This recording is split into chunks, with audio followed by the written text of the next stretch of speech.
Praise the lord.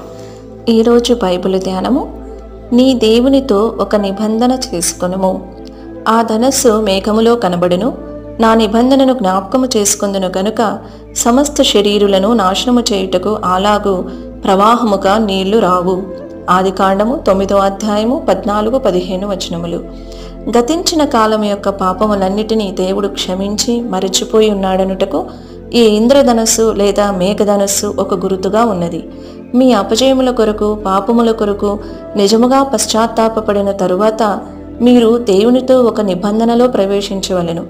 ఎందుకనగా దేవుడు మిమ్మను క్షమించి మీరు ఒప్పుకొనిన పాపములన్నీ ఆయన తన వీపు వెనుక విసిరివేసిరను నిశ్చయత గలవారుగా మీరు ఉండవచ్చును.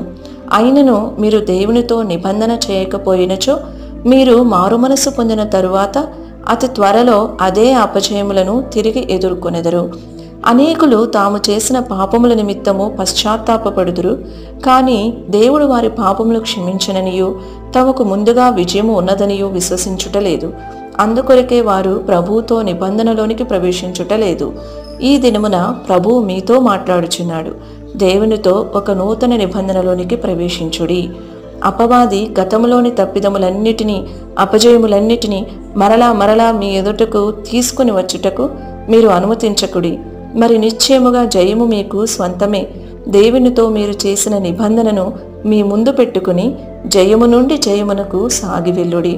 ఇంద్రధనస్సు లేదా మేఘధనస్సు ఆకాశములో ఒక విల్లు వంపు వలె కనబడును.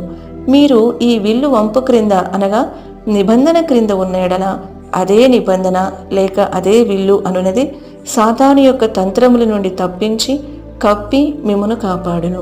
కనుక ప్రియమైన దేవుని బిడ్డ, దేవునితో చేసిన నిబంధనను బద్దలు చేసినప్పుడు భద్రత లేని స్థితికి వచ్చేదవనియు సాతాను దాడులను తప్పించుకొనలేనివనియు జ్ఞాపకముంచుకొనుము.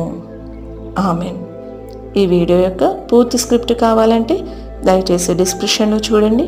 ఈ వీడియో ఆంగ్లము మరియు హిందీ భాషల్లో కావాలంటే ఛానల్ని సబ్స్క్రైబ్ చేయండి మరియు వీడియోలను క్రమంగా అనుసరించండి. Praise the lord.